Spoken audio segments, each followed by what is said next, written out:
Tällä viikolla Helsingin keskustassa on marssittu Suomen metsien puolesta Elokapina-organisaation järjestämissä Metsäkapina-nimellä kulkevissa hitaissa marsseissa. Mielenosoitukset alkoivat tämän viikon maanantaina ja jatkuvat ainakin viikon loppuun asti.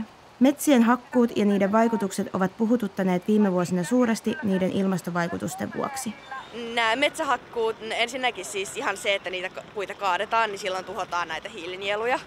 Ja samalla totta kai tuhotaan monien uhanalaisten elinlajien niin kuin asuinpaikkoja, varsinkin nämä luonnonmetsät, mitä me tässä nyt erityisesti puolustetaan. Ja varsinkin esimerkiksi Stansvikin metsät, joita on tällä hetkellä, sinne on kaavoitettu rakennuksia. Ne suojelee tosi paljon näitä uhanalaisia lajeja, jos ne hakataan, näillä lajeilla ei ole niin kuin omia elinsijoja enää. Ja sitten totta kai just tää, kun niitä puita, mitä hakataan, kun niitä käytetään, niin siinäkin tuotetaan tosi paljon hiilidioksidia ja niin päästöjä ja saasteita, mitkä taas kiihdyttää ilmastonmuutosta. Metsäkapina on saanut osakseen paljon huomiota mediassa, mutta myös tavallisten ihmisten keskuudessa.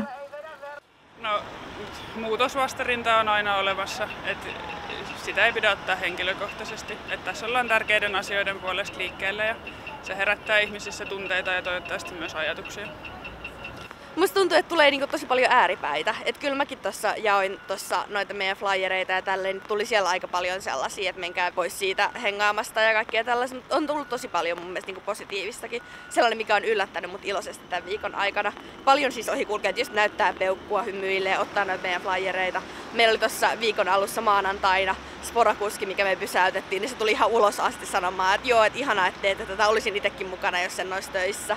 Tulee sekä negatiivista että positiivista palautetta tosi paljon.